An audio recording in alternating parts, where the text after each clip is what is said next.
Welcome, guys, to How the Frack We Got Here, a show that takes the news and events of the week and try to make sense out of it all.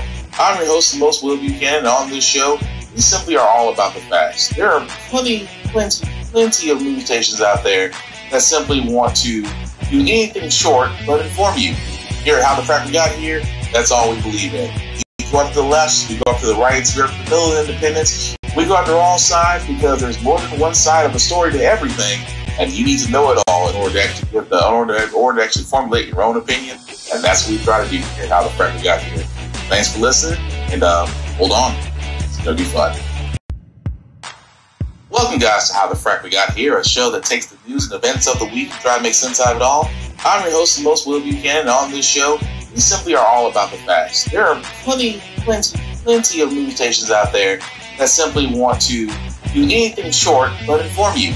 Here at How the Frack We Got Here, that's all we believe in. We go up to the left, we go up to the right, we go up to the middle of independence. We go after all sides because there's more than one side of a story to everything, and you need to know it all in order to actually formulate your own opinion. And that's what we try to do here at How the Frack We Got Here. Thanks for listening, and hold on. It's going to be fun. Welcome, guys, to How the Frack We Got Here, a show that takes the news and events of the week and try to make sense out of it all. I'm your host, the most Will Buchanan, and on this show, we simply are all about the facts. There are plenty of news stations out there that simply want to do anything short but inform you. Here at How the Frack We Got Here, that's all we believe in. We go up to the left, we go up to the right, we go up to the middle of independence. We go after all sides because there's more than one side of a story to everything, and you need to know it all in order to actually formulate your own opinion. And that's what we try to do here at How the Frack We Got Here. Thanks for listening, and hold on. It's going to be fun. Alright guys, today's date, February 13th, 2021, and this is How the Frack We Got Here, the weekend edition. I'm your host, the most Will Buchanan. On How the Frack We Got Here, we do take the events of the week and try to make sense out of it all. Before I do get started, this is a family-friendly podcast, which means there will be some language that'll be curved, but sometimes some things just need to be said. And also, there may be some things that may have a violent or graphic nature, so viewer discretion is advised. Aside from that, welcome.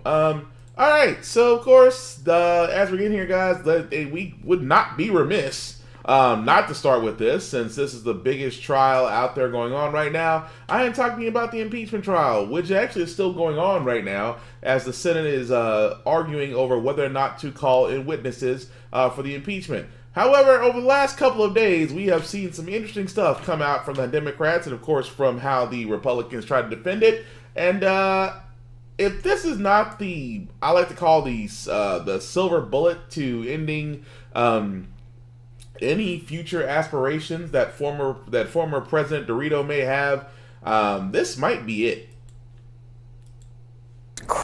Critical insight into Donald Trump. What we're learning speaks to his continued desire to delay and to try to prevent the election results from being counted. Now, we previously knew that there was a phone call that took place on January 6th between Trump and Kevin McCarthy, when McCarthy called Trump, pleading for him to stop the rioters. I've spoken to multiple Republican members of the House who have knowledge of that call, who tell us that after Trump tried to say to Kevin, "These are not my people, it's Antifa," Kevin McCarthy said to Trump, "No, it's not Antifa. These are your people." And here are the new details. After he said that, Trump said to McCarthy, quote, "Well, Kevin, I guess these people are more upset about the election than you are." To which McCarthy responded, "Who the F do you think you're talking to?" CNN confirmed this exchange, Wolf, with Republican Congresswoman Jaime Herrera Beutler of Washington, who was briefed on the call directly, firsthand, by Kevin McCarthy on January 10th. The Congresswoman told us she took careful notes on the call, as she has been doing since the insurrection happened and throughout the impeachment proceedings. She's been keeping really copious notes. We're also told by several other Republican members that Kevin McCarthy wasn't shy about this heated exchange with Trump, that he wanted his members to know about it. And Congresswoman Herrera Beutler says Trump's comments to Kevin McCarthy speak to his state of mind that day and explain why she voted to impeach. This is what she told us, quote, "You have to look at what he did, Trump did, during the insurrection to confirm where his mind was at. That line right there demonstrates to me that either he didn't care, which is impeachable, because you cannot allow an attack on your soil, or he wanted it to happen and was okay with it, which makes me so angry. We should never stand for that for any reason under any party flag. I'm trying really hard not to say the F word." Wolf? This is really powerful information, Jay. Yeah, really powerful information, already adding to the mountain of evidence that is against Trump. Again, this was a kid, though. Keep in mind, this is new information that was released. That McCarthy, who is now the House minority Republican leader, did reach out to Trump during the attack and sat there and said, "Call off your people." And he turns around and sat there and says, "They're not my people, they're Antifa." And then you heard in the exchange that Kevin McCarthy turns around and sits there and says, "No, these are your people." And he goes, "Well, I guess they're more ticked off about the results of the results of the election than you are, than we are, than I am." And it's amazing the level of just dismay. And again, the CNN analyst makes a great point that you allowed an attack on your own, you literally allowed an attack on your own front lawn, which again is impeachable because you had the ability to stop it. Hence the late, go home, we love you, we're gonna be right back here. That stupid thing that he did, again, how could you not say he was more guilty of anything? But what was really interesting was the approach that the House impeachment managers took, which again, when they talked about this case, it's amazing the approach they went with it. As my colleagues, Mr. Castro and Mr. Swalwell showed you, Donald Trump was escalating his big lie that the only way he could lose the election was if it was rigged. So, as Election Day neared, his supporters were frustrated and they were angry.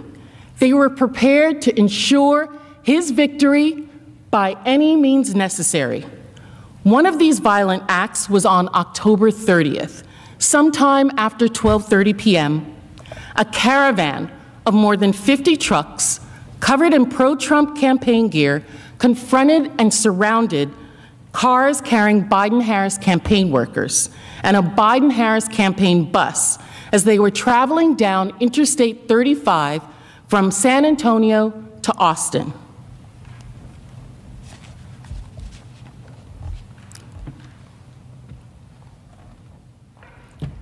According to witnesses, this caravan repeatedly tried to force the bus you saw and you see in that video to slow down in the middle of the highway and then to run it off the road. What that video you just saw does not show is that the bus that they tried to run off the road was filled with young campaign staff, volunteers, supporters, surrogates, people. As the Trump supporters closed in on the bus, a large black pickup truck adorned with Trump flags suddenly and intentionally swerved and crashed into a car driven by a Biden-Harris volunteer. News of the event went viral on social media. The President of the United States, in a campaign, saw his own supporters trying to run a bus carrying his opponent's campaign workers off the highway to physically intimidate people in this country campaigning. Here was his response the next day.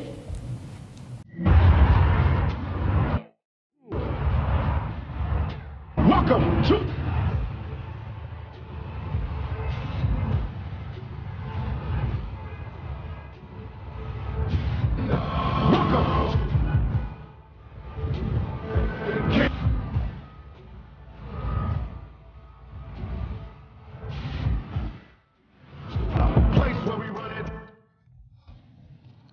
President of the United States tweeted a video of his supporters trying to drive a bus off the road. You'll recall in that first video that I showed you, there was no sound. Well, the one that he tweeted had a fight theme song placed to it that the president put that music to that video. And he added at the top, "I love Texas."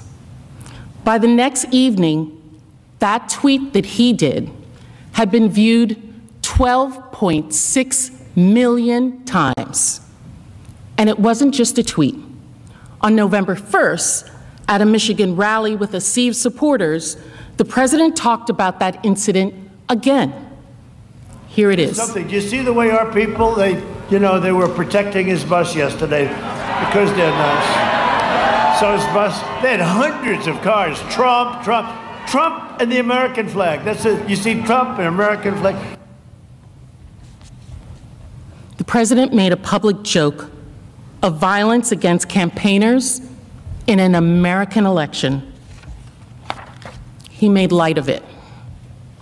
This was not a joke. In fact, it was so violent, it put so many people in harm's way that the FBI investigated the incident and the criminal responsibility of those who attacked these campaign workers. Now, our President Donald Trump could have said, okay, I didn't realize how bad that was. This was very violent. Please stop. But he didn't. He saw the investigation and made a statement in defense of his supporters' attack on the bus, writing, quote, "In my opinion, these patriots did nothing wrong. Engaging in violence for him made them patriots to Donald Trump. For anyone who says Donald Trump didn't know the violence he was inciting, I ask you to consider his supporters tried to drive a bus off the highway in the middle of the day to intimidate his opponent's campaign workers. And his response was to tweet the video of the incident that had fight music, joke about it, and call those individuals in that incident patriots." And once again, Donald Trump's praise worked to incite them further. Emboldened by that praise, they remained ready to fight, ready to stand back and stand by. This link is not hypothetical. Just like we saw with the Proud Boys showing up in full force on January 6th, Donald Trump's encouragement of this attack made sure his supporters were ready for the next one. Says a lot, doesn't it? And she just talked about one incident. Now, that was House Delegate Stacey Plaskett, but again, she talked about one incident. For everybody that does remember in Texas when the Biden-Harris bus full of workers that was being trolled by Trump truckers in a very terrorist-like fashion. And of course, Trump did turn around and did, decide to blast it with a soundtrack, Welcome to the Red Kingdom. I'm like, of all the things you choose to play, that was your go-to? And on top of that, it's like I said before, on top of that, she explained the simple fact of the man's behavior. The man's behavior screamed, I wanted to be a dictator. And that he had all these adoring people right beside him who were willing to sit there and do whatever he wanted. Although this Antifa that he always worried about, which again was never an organization, it was more of an ideal, never came up. But again, not even going back to January 6th, which again will be definitely one of our darkest days in American history, where you saw white domestic terrorism happen, and people try to call us patriots. And this is all the information that the Democrats are now showing to the trial, I guess you could say to the jury, which is still composed of Democrats and Republicans. And I have been saying this since Jump Street. About impeachment, it will take Republicans as well because impeachment majorities require 2/3, which means that at least 17 Republicans will have to join the Democrats. I mean, it's all too but certain that every Democrat will vote to impeach. It will take at least 17 Democrats in order for that to happen. The issue with the Democrats, and I've said this before about the Republicans, what they're going to be running into. What they're going to be running into is that they're currently at a crossroads right now. You see Dorito down in Florida is literally trying to create a office of a former president as if he's still president. You have people who used to be Trump appointees now talking about forming a different political party, which means that, I've said it before, it looks like the GOP, the Republicans, may actually be splitting into two different groups. One's kind of going to be more radicalized and conservative. That's just a theory. But in this actual impeachment, Republicans are at a crossroads. You either vote to impeach Trump and further anger the voter base of radicalized white terrorists, in my opinion, that will not only vote for Trump, will probably vote for the next nutcase that comes up. Or you cannot vote Trump, and then in 2 years still be facing a Democratic majority because, trust and believe, the Democrats during the midterm elections in 2022 will turn around and point out every Republican that voted against impeaching Trump. And Republicans already have lost the House and the Senate by a slim majority. Democrats will be looking forward to keeping their majority in 2022, and that is the crossroads that the Republicans see themselves in right now. Because if you could either go one way or another way, but you're still screwed either way. But the degree of how far you're screwed kind of varies. Although it should be a no-brainer that everybody should be impeaching Trump, because yes, he certainly did cause he definitely did cause the failed coup d'etat by his group of white domestic terrorist fanatics and some black people that just happen to be in the group. I just still don't understand that. But anyway, we saw what the House Democrats, the impeachment managers, actually had to say about the case. Do you want to know what the Trump's defense attorney said?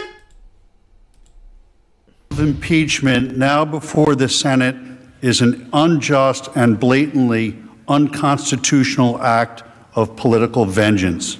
A verdict in the impeachment trial of former President Donald Trump is expected Saturday, with his lawyers swiftly resting their case after arguing the deadly attack on the Capitol was neither Trump's fault nor responsibility. No thinking person could seriously believe that the president's January 6th speech on the ellipse was in any way an incitement to violence or insurrection. The senators quickly moved to the next phase of the trial, with Republicans and Democrats alike submitting written questions before rendering their judgment. The Senate clerk read this query from Republican Senators Mitt Romney and Susan Collins. When President Trump sent the disparaging tweet at 2:24 p.m. regarding Vice President Pence, was he aware that Vice President had been removed from the Senate by the Secret Service for his safety? The House prosecutor said it was impossible to think the president was unaware, but defense attorney Michael Van der Veen insisted otherwise. The answer is no. At no point was the president informed the vice president was in any danger. Van der Veen dismissed the point beyond the question. It's not really relevant to the charges for the impeachment in this case. After 2 days of dramatic testimony from House impeachment managers, including this security footage of Vice President Pence being rushed to safety, the Trump defense team sought to rewrite the narrative of that dark day in America. They sought to falsely equate the former president's own words. We fight like hell, and if you don't fight like hell, you're not going to have a country anymore. To routine political speeches of Democrats, zeroing in on their use of the word fight. To continue fighting. We each have an important role to play in fighting. Never give up this fight. Me, I'm here to fight back. This is not whataboutism. I am showing you this to make the point that all political speech must be protected. With 17 Republicans unlikely to join all Democrats in voting to convict, many of the questions read aloud on the Senate floor underscored the inflamed partisan tensions at the core of the impeachment. Are the prosecutors right when they claim that Trump was telling a big lie, or in your judgment, did Trump actually win the election? As we all know, President Trump did lose the election by 7 million votes, 306 electoral votes. By the time of the January 6th attack, the courts, the Justice Department, all 50 states across the country had done, agreed that the votes were counted, the people had spoken, and it was time for the peaceful transfer of power. He lost. He lost. Who asked that? My judgment's irrelevant in this proceeding. It absolutely is. So you saw the president.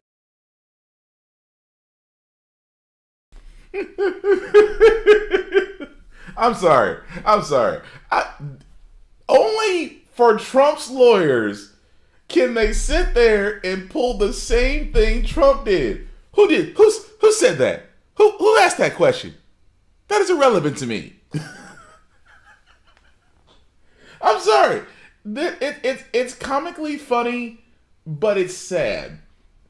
What you guys are saying? All they get is a slap on the wrist, not treated like terrorists they are. Yeah, honey, you're right.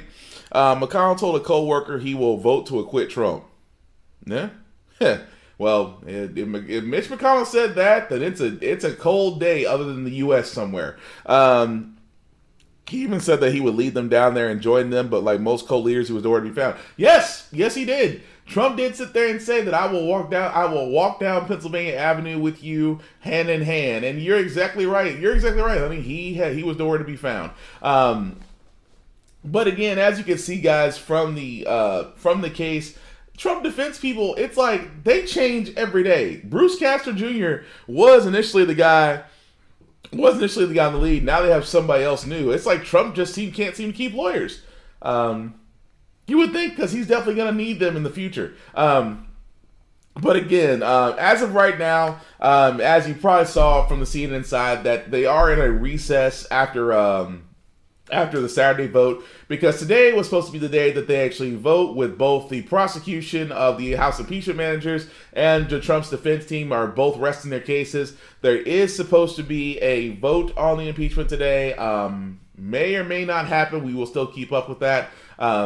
But aside from that, Trump's legal issues don't just stop with impeachment. Oh no. And I have been saying this since the beginning of the end of his first term presidency, is that when he got out, he will be facing a mountain of lawsuits. Trial gets underway. Former President Trump is also facing a number of ongoing state, criminal, and civil investigations into his conduct both before and during his time in the White House. Here's ABC's Devin Dwyer.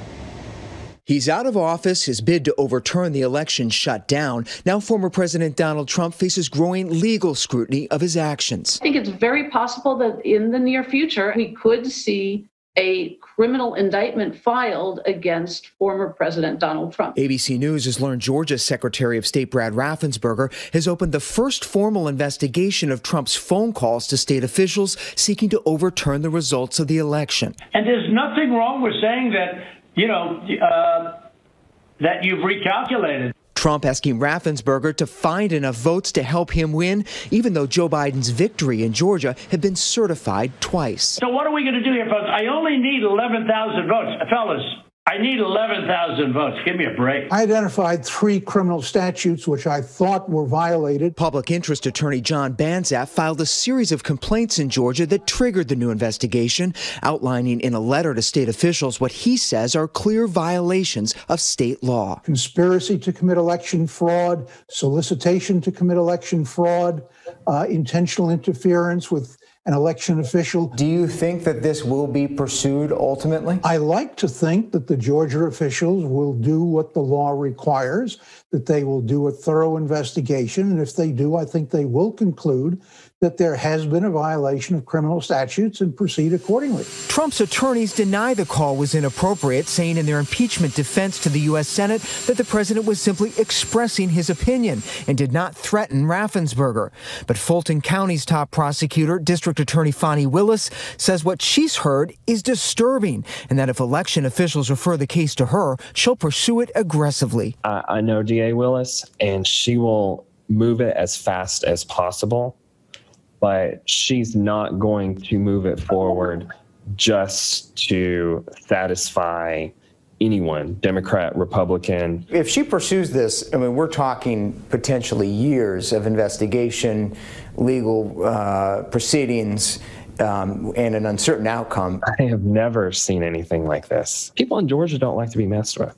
So I don't think he's going to find a friendly audience here if they do decide to go forward on this case. Raffensperger rebuffed Trump. The state's vote certified for Joe Biden. And 4 days after that call, the president held a rally to challenge the electoral count. We fight. We fight like hell. And if you don't fight like hell, you're not going to have a country anymore. Trump urging his supporters on January 6th to converge on the U.S. Capitol. We're going to walk down to the Capitol because you'll never take back our country with weakness. You have to show strength. The peaceful demonstration turned violent and deadly. Members of Congress scrambling for safety. At least 5 Americans were killed, including a Capitol police officer. Trump was impeached by the House for incitement of the insurrection. But now with that Senate trial underway, local prosecutors are deciding whether to charge him with a crime. Under D.C. law, inciting violence is a misdemeanor offense, and it's my office's responsibility to investigate whether those words exceeded the First Amendment protection and went into a zone of criminality for inciting the mob that charged the Capitol. There we go. At least 14 of the alleged insurrectionists now facing criminal charges have since said they were following Trump's encouragement, according to an ABC News analysis of court documents and news reports. The president's lawyer insists the mob acted on its own. Just because somebody gave a speech and people got excited, that doesn't mean that the speech maker's fault. It's the people who got excited and did what they know is wrong. The probes of Trump's post-election conduct joined several other civil and criminal investigations of Trump and his family business well underway. We're getting documents each and every day. We are, again, seeking the testimony of certain individuals. We are reviewing all of those documents. It's thousands and thousands of documents. New York Attorney General Letitia James has been scrutinizing whether Trump manipulated the value of some of his real estate holdings for tax and insurance purposes, zeroing in on at least 4 properties in 3 states. Do you expect to depose the former president in this matter? At this point in time, we do not expect to depose the president of the United States, but all of the options are on the table. It's important to know that this investigation is not based on politics. It's based on the law and the evidence. The investigation is not going to change simply because Donald Trump is now a private citizen. Manhattan District Attorney Cyrus Vance also continuing his criminal probe into possible bank, tax, and insurance fraud by the Trump Organization. Trump's attorneys deny wrongdoing and call both New York probes politically motivated. And they've asked the U.S. Supreme Court for a second time to block release of his tax returns. A decision is imminent. The president's alleged fraud numbers in the tens of millions of dollars. Certainly, it looks to me like the president has some exposure to potential jail time. And still facing fallout from allegations of sexual misconduct dating back decades, Trump could soon face deposition under oath. I do.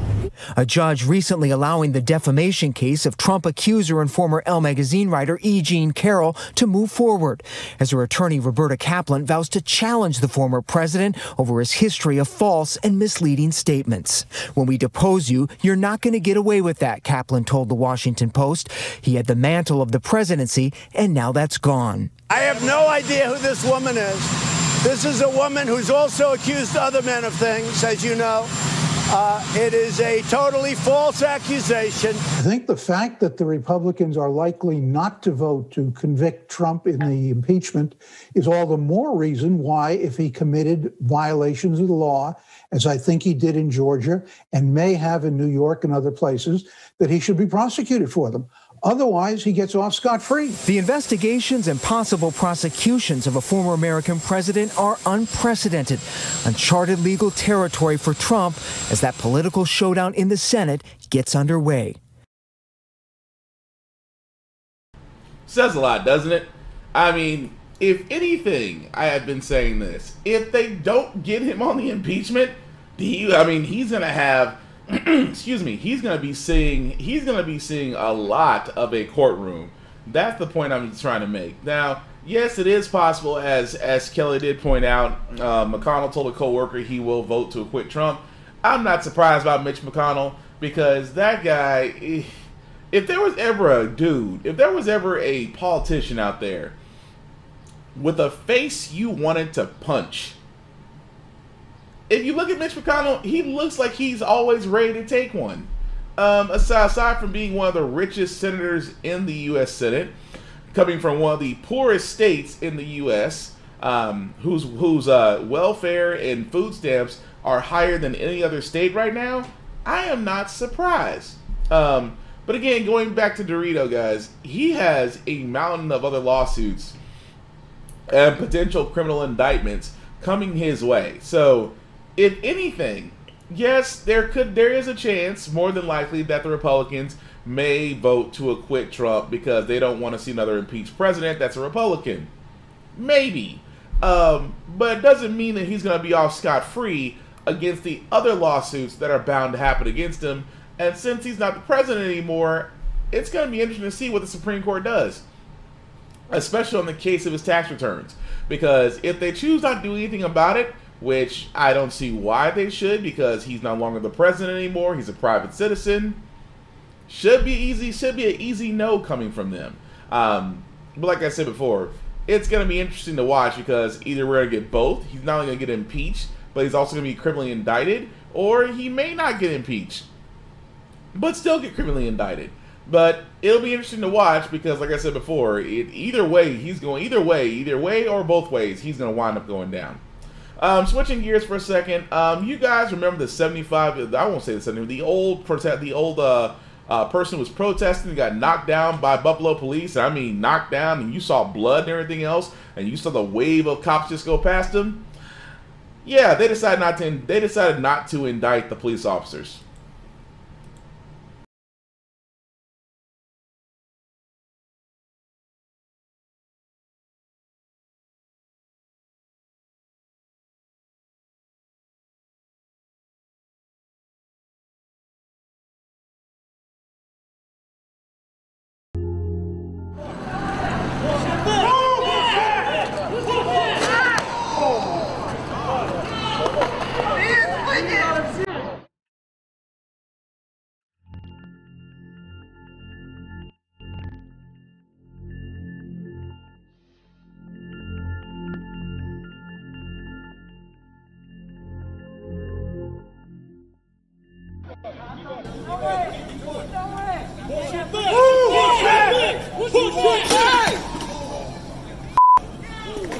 He's bleeding out of his ears. He's bleeding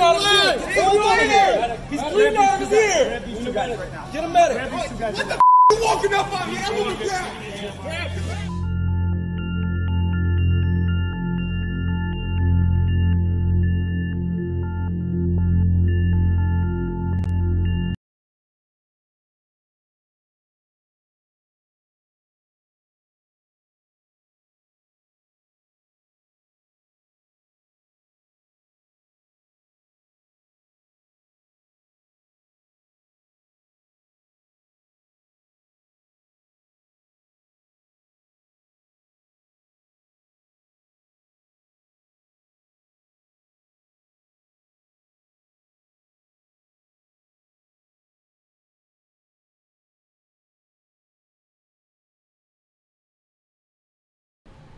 I am honestly trying to figure that one out. Because the police said in a statement that the man originally tripped and fell. Anybody who's ever watched that video can see plainly he didn't just trip and fell, he was actually pushed. And yet the officers involved are not going to be indicted. Sure, they're still suspended pending an internal affairs investigation, but they are not going to be indicted. I still want to know how personally. I really do. Because that to me was the most clear case of police officers assaulting a protester and virtually getting away with it. And again, this is why a lot of people, the dismay between the police and the group and the people that they serve just seems to be getting wider. And I was explaining this last night, that of course, I know that everybody says all police are not bad police, but I go from what Chris Rock said about police. They always try to say, well, there's not everybody's bad, there's just a few bad apples in the bunch. Okay, well, law enforcement is much like airline pilots. We don't need a few bad apples when it comes to airline pilots, because nobody wants to worry while cruising at 30,000 feet whether or not the pilot's going to have a bad day and decide to crash the plane, or decide that he's going to hit the runway a little hard, or decide that he's going to start doing a little few barrel rolls up in the sky. Nobody wants a bad pilot. Everybody wants a good pilot. In the same sense of law enforcement, everybody wants good cops. We don't want bad cops. And in this situation, where again the grand jury decided not to indict, which again, depending on what the prosecutor shows, but in this case, the prosecutor showed it all and was still surprised that they did not indict. It is amazing to me about that. That again, when you have that kind of blatant assault done, nothing happens to the police. It's almost like they're allowed to do whatever they want. Even more so, where this one woman, next story I'm about to show, a woman who was hit by a rubber bullet months ago, finally got an apology. Quickly, it rocked me. I don't know how long I would have been laying on that ground bleeding.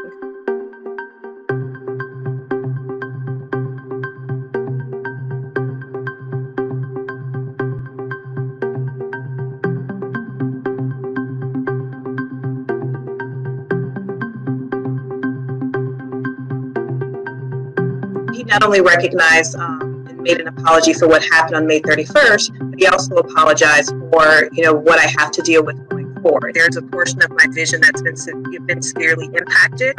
So it's understanding, is this something that's going to be permanent? Is this something that can be repaired? It's just, I still don't know to the extent of what the injuries are going to be. And, my life is changed forever because of this.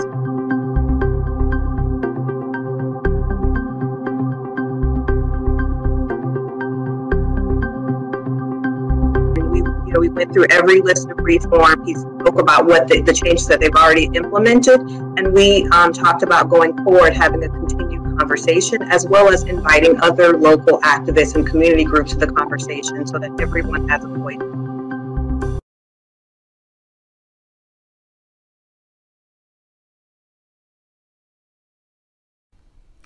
I'm going to be honest with y'all on that one. Yes, this was during a Black Lives Matter protest in which the woman was hit by a rubber bullet, only to be apologized to by the police commissioner several months later.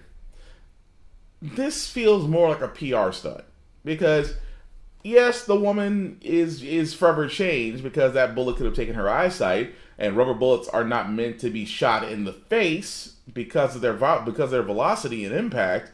But again, it's like, I just don't understand, and I think I've talked about my display for law enforcement. I really have talked about my distrust about it. Because how is it that the officer wasn't reprimanded for shooting in the face? At the same time, discussions with police about how they need to change things, but expecting them to, it just doesn't sit right with me. Because how many times have minority groups and other people out there and other groups, or other protest groups, have sat there and said that police need to change, that police training needs to change, that de-escalation, that psychological reviews need to be done, or weapons checks need to be done, or just continuous training needs to happen. How many times have different groups sat there and told police this needs to happen, and police are still able to operate like they usually do? I mean, it just doesn't sit right with me to hear them sit there and say, oh yeah, well, we know we messed up, but we promise to do better. Law enforcement isn't a 5-year-old child. Law enforcement is it's supposed to be a sentinel of peace and service toward the people in the same time they live with. it's not supposed to be seen as a right to do whatever you want, which again seems to be the perspective of a lot of law enforcement, especially in the case of this one. Of course, this is an updated video because I did show this at Wednesday about the 9-year-old in Rochester who was handcuffed by 3 grown men and was pepper sprayed. Again, they pepper sprayed a 9-year-old. Well, additional video has came out about that, and it's disturbing. When the very first police officer arrived on the scene, the mother of the girl told him her daughter was in trouble. And not long after the officer caught up to the girl, the mother showed up and started screaming at her. This was the officer's reaction later. Mom's trying to fight the people driving by. I saw that. She starts getting in on trying to fight them too. I'm like, what the heck's going on? After the girl was handcuffed, but before she was pepper sprayed, the officer returned to the home and confronted the mother. The mother was apologetic. What are you doing? You're concerned about your daughter running down the street, suicidal, homicidal, and you're going to start a fight with people in a van? Sir, can I just... I don't want to hear it. I don't want to hear it. I got to run after your daughter. You're right. I got to fight your daughter, and you're busy fighting with somebody in a van. You're right. I apologize. What the heck's wrong with you? You apologize? Now I got to do paperwork why I put down a 9-year-old girl to the ground. This video is not about the mom. This is about the police using violence against a 9-year-old black girl. That's what this is about. Elliot Shields is the new lawyer for the girl's mother. He's also one of the lawyers for the family of Daniel Prude, who died after he stopped breathing in Rochester police custody last year. They wouldn't do this to a little white kid. They wouldn't do this to any of their own children.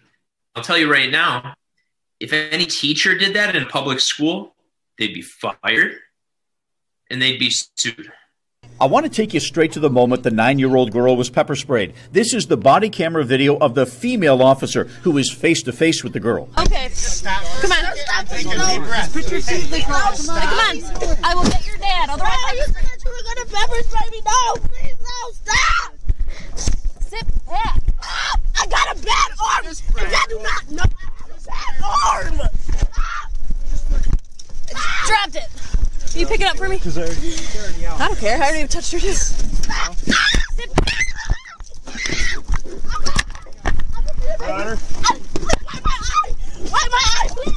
RPD suspended 1 officer and 2 are on administrative duty.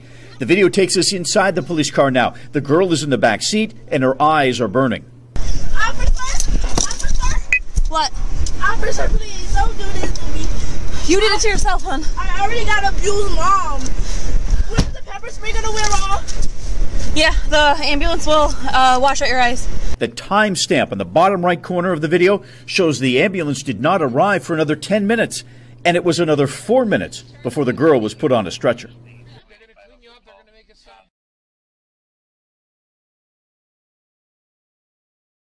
Crazy, isn't it? I mean, let's forget the fact that I've been saying this since Jump Street. Where was a social caseworker? The girl is a minor. I don't know, for all you guys that don't know. Whenever the police get involved with a minor, there has to be a social caseworker there to defend the minor's rights. And is there as a witness to make sure that law enforcement does everything correctly. That's in every state. As you can see in Rochester, New York, it makes no simple sense that above all else, that where was the caseworker? On top of that, the way the officers treated the 9-year-old and the way they treated the mom was definitely not professional at all. You can tell that by their demeanor just toward the child and the mother. And again, I still bring up the simple fact of the matter of it took 3 grown individuals to handle a 9-year-old. 3 grown individuals, which I'm just spitballing here, more than likely have a 100, 200 pound advantage over a 9-year-old girl. And 3 individuals have this problem. And then, of course, the female officer decided to, now, of course, she didn't pepper spray. It was actually a guy in a different video who actually pepper sprayed the girl. But again, a 9-year-old pepper sprayed, sitting in the back of a police car for 10 minutes without being able to flush her eyes out. It would be different if it's an adult, but this is a child. So yes, And so, yes, I'm not surprised that two were put on leave and one was put on leave and two cops were suspended. But again, it's the whole idea of it all is the perception, which I don't blame the mother for suing. I don't blame the mother for going after the police department, because again, if she did, like I said, the original part of this was that she did call the police because she believed that the child would harm herself and her mother. So again, this was if there was suicide, which means there was possibly mental issues. The police didn't try to solve it. They just simply did what they knew how to do best.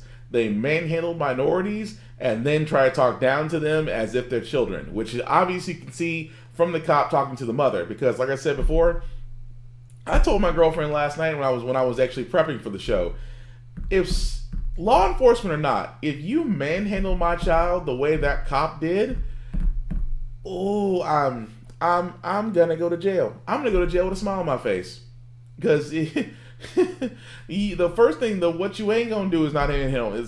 You're not gonna manhandle any of my children. Not that way, and think that I'm just gonna sit there and just watch. You better bring backup. That's all I can sit there and tell you. But beyond that, guys, like I said, we'll follow that story as it goes along.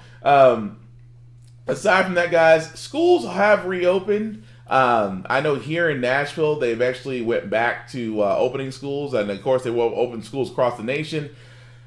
I'm gonna not lie, guys, I'm a little concerned. We're reopening America's schools. With more than 40% of children in the U.S. still learning remotely, officials are now facing off against some teachers' unions over how to safely get kids back in class. ABC's Rena Roy has the latest. Rashawn Sivaraj is one of the millions of American children who haven't been in a classroom since March. I want schools to be open, but I don't know when they are going to be open because of COVID. Rashawn's dad, Siva, is a single father of two and worries about the lasting impact of virtual learning. My oldest is the one I'm most worried about. He's really struggled to find motivation in school. I mean, he's borderline depressed. He goes from his bed to his gaming station. He used to be an honor student, and his grades just dropped rock bottom. The contentious battle over reopening America's schools is heating up from coast to coast. Things especially tense in San Francisco. City and district leaders going head-to-head, reaching a breaking point last week. San Francisco city officials sued their own district and school board in an effort to get those students back in classrooms. We're not here to be divisive. We're not here to point the fingers. We're here to ask you, to beg you, to work with us, to continue to work with us, and get our schools open. Teachers' unions and district officials on Sunday coming to a compromise in a tentative agreement to resume in-person learning, something many parents and students have been calling for. Thank you for being here. Please maintain social distance. Meredith Willa Dobson is the co-founder of Decreasing the Distance, a parent collective that's been working since summertime to see schools reopen. She helped organize this march over the weekend. It's been clear that as we're approaching quickly a year into the pandemic, with these kids learning from home for that whole time, and we're seeing real impacts. Kevin Robinson agreeing, saying remote learning is just not working for his son. Of a 7-hour day, he's doing about 1 hour worth of learning. I mean, this is San Francisco, it's February, and it's beautiful out here. We could have had outdoor schooling since day one. That's not rocket science. But teachers we spoke with say it's not so simple. We want to feel supported by the city, not attacked by the city. We're being asked to put ourselves on the line as frontline workers, but aren't being prioritized in the vaccination rollout in the way that many people think we should be. About half of states are now giving vaccine priority to some or all teachers. The new agreement in San Francisco will allow classrooms to open when the city drops to red tier COVID levels, the second most restrictive level of California's reopening blueprint, if on-site staff are given access to COVID-19 shots. And if the city progresses to the orange tier with moderate virus spread, staff have agreed to go back without vaccinations. Right now, San Francisco is still in the purple tier, the most restrictive. effective. In San Francisco is the infrastructure. School buildings here are old. They don't have proper ventilation. There needs to be adequate supplies to keep everybody clean and safe at school. California has been hit hard during the pandemic. A large number of its 6 million public school children have not been in a classroom since March of last year. Nationwide, more than 117,000 new COVID-19 cases were reported in children last week alone. In total, nearly 3 million American kids have been diagnosed since the pandemic began. But the CDC says opening schools can be safe with proper precautions. The data from schools suggests that there's very little transmission that is happening within the schools, especially when there's masking and distancing occurring. I'm not less worried because we have data, we have more examples of how other districts are opening safely. ABC News contributor Dr. John Brownstein of Boston Children's Hospital says it's also important to consider the mental and emotional impact of virtual learning. What impact does virtual learning have on the mental well-being of children and their development? Yeah, I think especially as you look at children in the earlier grades, they're mostly the ones that are impacted by this virtual learning. They are not getting the same type of attention and care that they would do in an in-person environment. 11-year-old Iris Martinez and 10-year-old Alondra Margarito tell us they're struggling with learning online. I don't learn that much, and I get distracted easily by my background noise, and since I don't have that much space in my house, sometimes it's difficult to understand the teacher if my internet is not working that much. The Stanford Center for Research on Education Outcomes estimates the average American student has already lost half a year of learning and reading and over a full year of learning in math since the pandemic began. And we're seeing clashes over school openings across the country. Teachers in Chicago threatened to strike over COVID concerns. Sunday, they reached a tentative agreement with the city to start bringing some students back this week. Fears and frustrations have been heard. In Philadelphia, educators have protested to demand safer working conditions. We're asking that everybody come back to school in a safe school. On Monday, the city announced a joint effort with the Children's Hospital of Philadelphia to vaccinate teachers. Los Angeles also has no clear path to reopening. City Council member Joe Buscaino threatening to sue the LA Unified School District, the second largest public school system in the U.S. Threats of lawsuits, finger pointing, and speech making won't help. Let's roll up our sleeves and get to work. And back in San Francisco. Okay, so as you can see that a lot of school districts are running into this issue. I have been saying this for the longest time. If anything, just like when the pandemic first hit and jobs started disappearing, that the economy was literally, a lot of people were literally one paycheck away from being in poverty.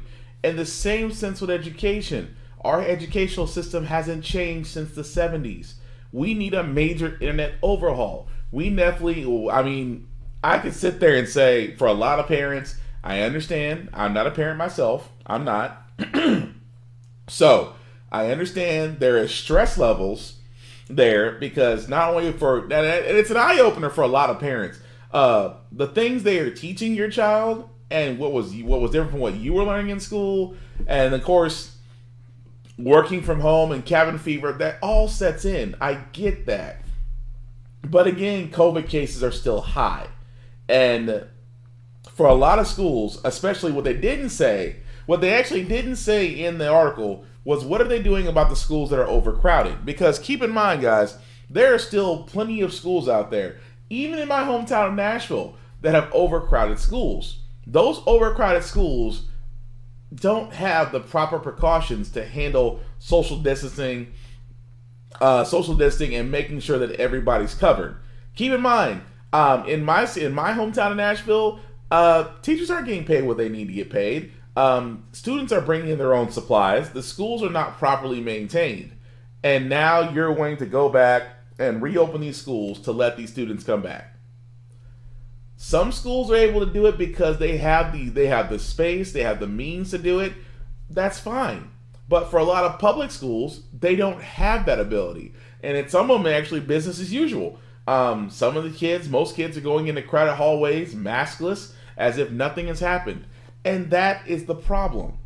Of course, I have said it before, I still think that all schools should remain closed, that we should still do remote learning. until case numbers go down. At the same time, this is a perfect opportunity to turn around and revise and overhaul how education is taught here in America.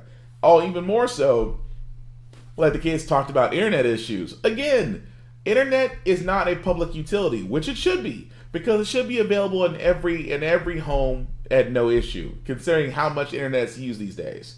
And on top of that, I'm not gonna lie, parents, let's be honest, as some of the kids are at home, it is going to take a little bit more involvement from you, which a lot of parents have found out. It is not easy to do an educator's job, considering the fact of beforehand how they used to sit there and say, oh, well, the teachers don't need to be paid more. And I think a lot of parents' opinions have changed since their kids have been at home since March.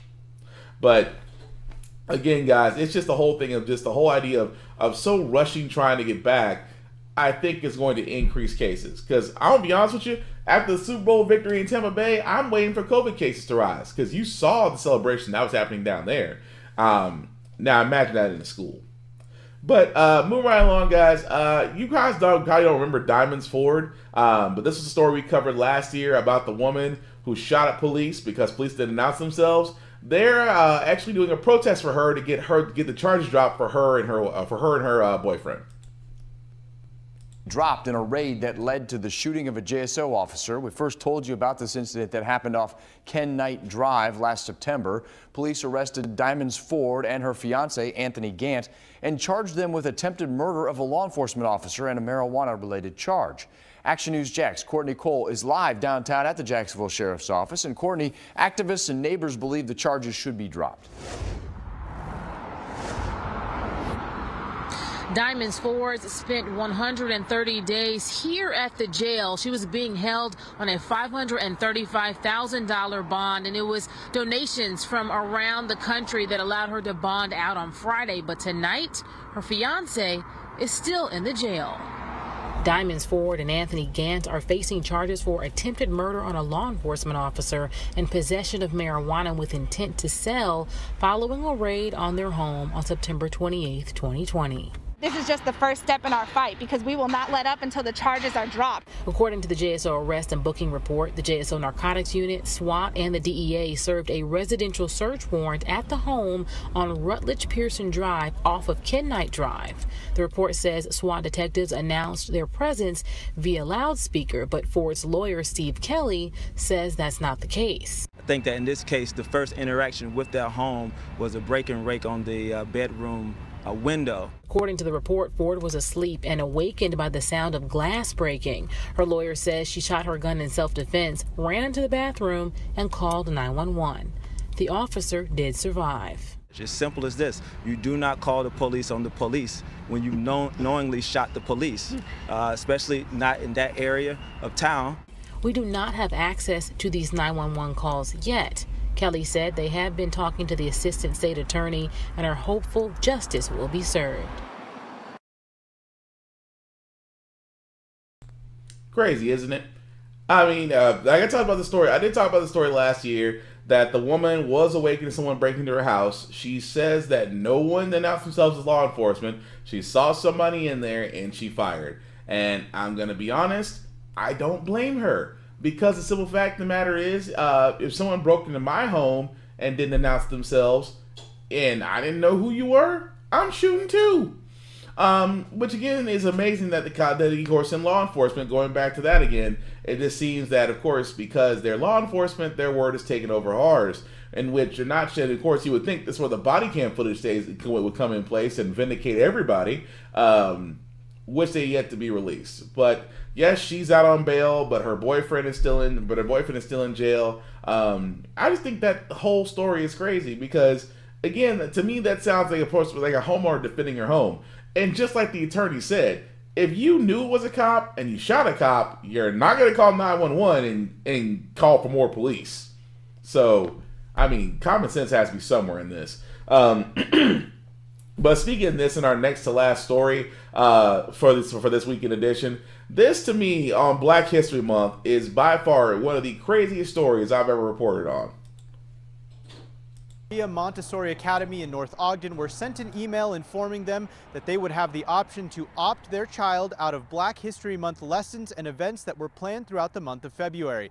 Now they're telling us the school is rescinding that offer. I'm not exactly sure why anyone thought that they had to send out a document saying, I don't want my child to participate in this activity. That's what the document says. Jamie's daughter has been a student at Maria Montessori Academy for 7 years. And this is the first year that anything has ever been discussed about Black History Month. Lex Scott, founder of Black Lives Matter Utah, says the decision to allow parents to opt out is appalling. You can't opt out of Black history. Black history is American history. In an email sent to parents, the school's director Micah Hirakawa says he is deeply saddened and disappointed that parents would opt their children out of Black History Month curriculum, and added that as an Asian American whose great-grandparents were thrown into internment camps, he values teaching students about the, quote, mistreatment, challenges, and obstacles that people of color in our nation have had to endure. It's just heartbreaking that anyone who runs a school would believe that it is okay in any way, that it is acceptable in any way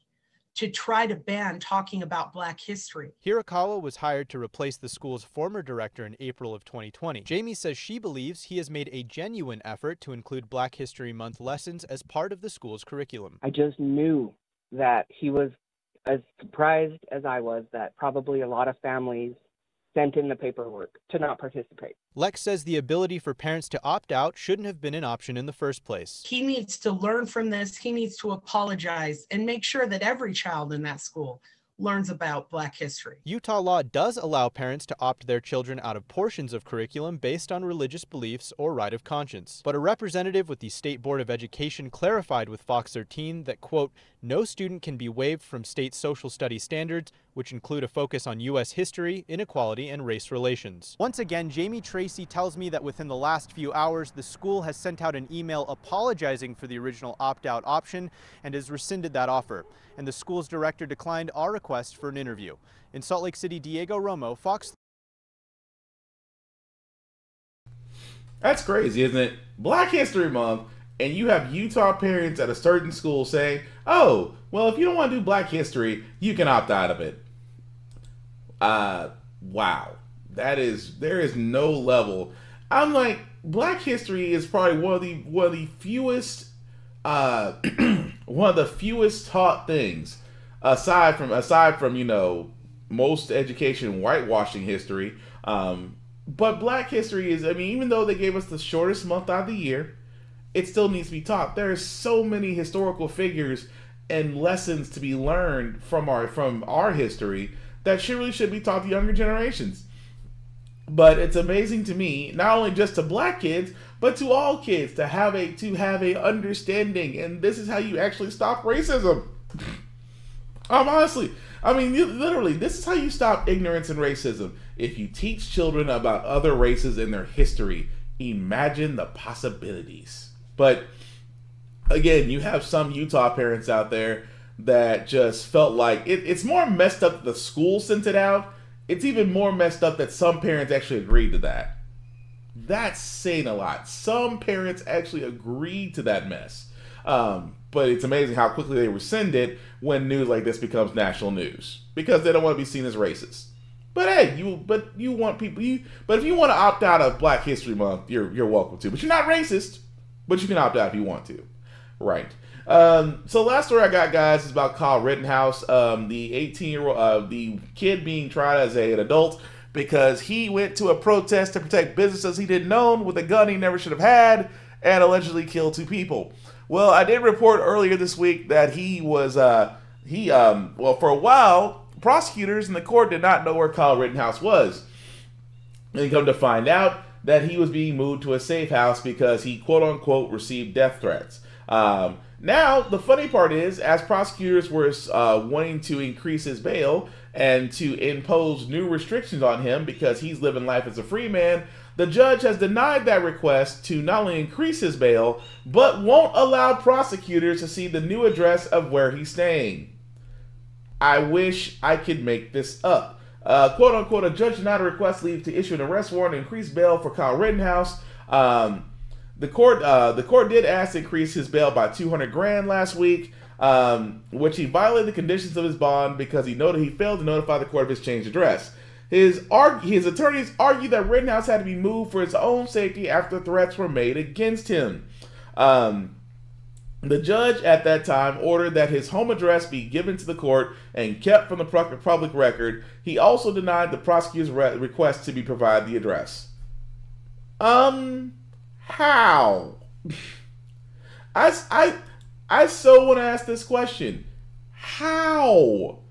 This man, I won't say kid, this man, because once you take a life, you're no longer a kid anymore. This man went to a location he didn't live in, mind you. Went to a location he didn't live in, had a gun that was purchased by somebody else for him to pick up when he arrived, was driven by his mother to go defend businesses in a protest, and then in the middle of it all, shot 2 people and waved at the police officers as they passed him by. I can only wonder what death threats he can only have against him, because the simple fact of the matter was, yeah, when he was out on bail, he lived life up. He took pictures. He enjoyed the celebrity. Stature that came with this, and he just lived life like he had nothing to worry about. And then at the same time, for a while, prosecutors didn't know where he was. So now the judge, which again I don't understand it. How can the judge sit there and say, "Oh, we're not going to increase his bail, but prosecutors, you're not going to know where he is"? Why are we giving so much credit to not only his defense attorneys, but to Kyle Rittenhouse to make sure that he's actually there on his court dates? I don't understand it. And this is what makes me worry. Honestly, this is what makes me worry about that case against him. Because for someone who actually murdered people, he's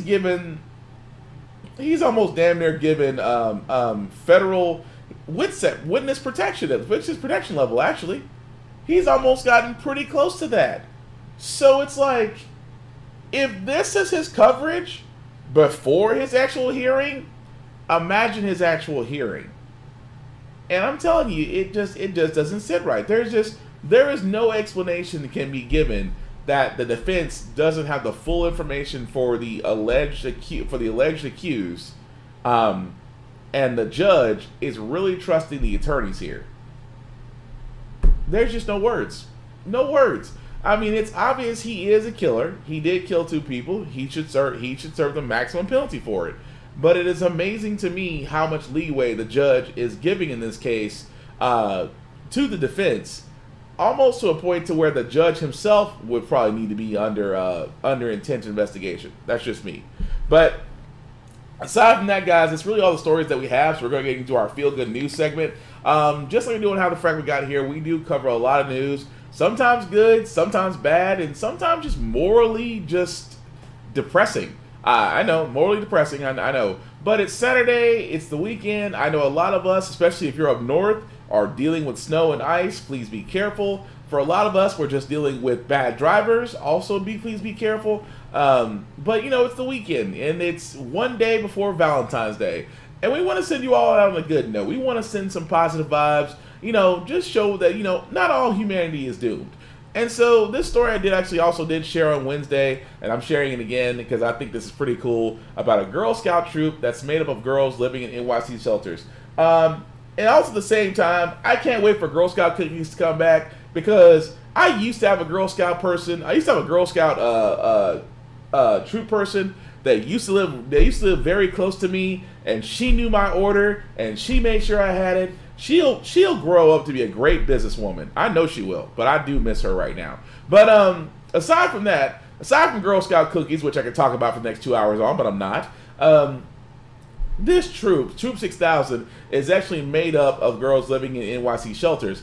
And what they do for these girls is amazing. They actually make sure that they're, you know, getting big sister treatment. They're also getting to see women in different jobs. They're getting to see opportunities, both scholastic and athletic.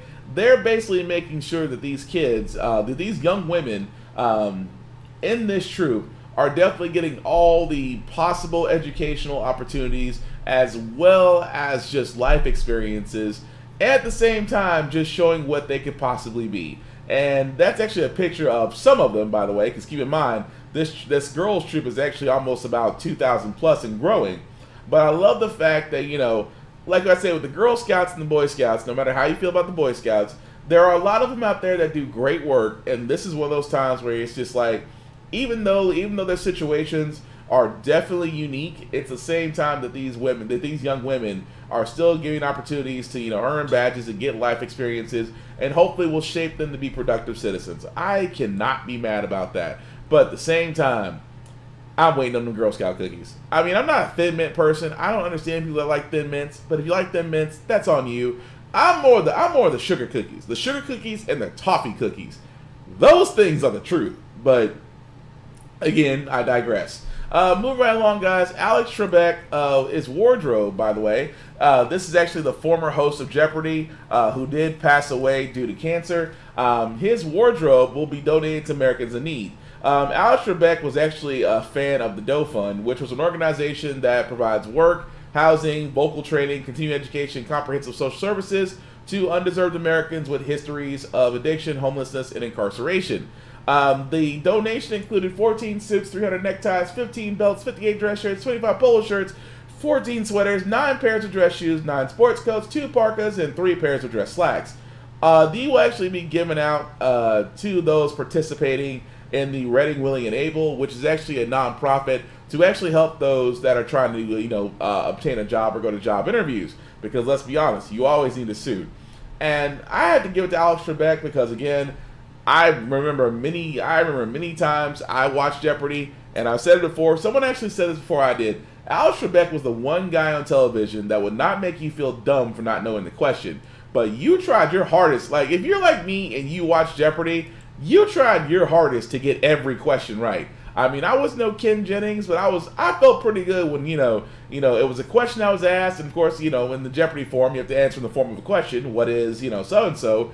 But I mean, Alex Trebek was always a guy that was giving. He was like Mr. Rogers if Mr. Rogers had a game show. But it definitely, again, that's just a cool thing, because I said it best. If you have the ability to help people, help people. It's just not that hard. If you have the ability, now don't go broke trying to help everybody. But if you have the ability to help somebody, then that one random act of kindness goes a long way. And the last thing I got, guys, is that, well, this former NBA Hall of Famer has a very weird ritual when it comes to his birthday. There's something that NBA Hall of Famer Marcus Johnson does every single year when he celebrates his birthday. So he grabs a ball and he films himself trying to dunk it just to see if he can still do it. Yesterday was a big one, 65 years old. He put on the All-Star jersey. Oh, he gave it a go. Yeah, let's see. It's a little tight. It was 35 years ago when I last wore this. Here we go, Shiloh, COVID protocols. About to stem this tide. Regulation basketball. I got my man. Hit me up. All right. Got these Zoom freaks. Good looking out, Giannis. Here we go. 65 years old.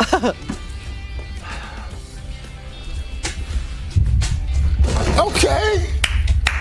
Okay. Stem the tide. Still dunking. Dad, can I have my ball back?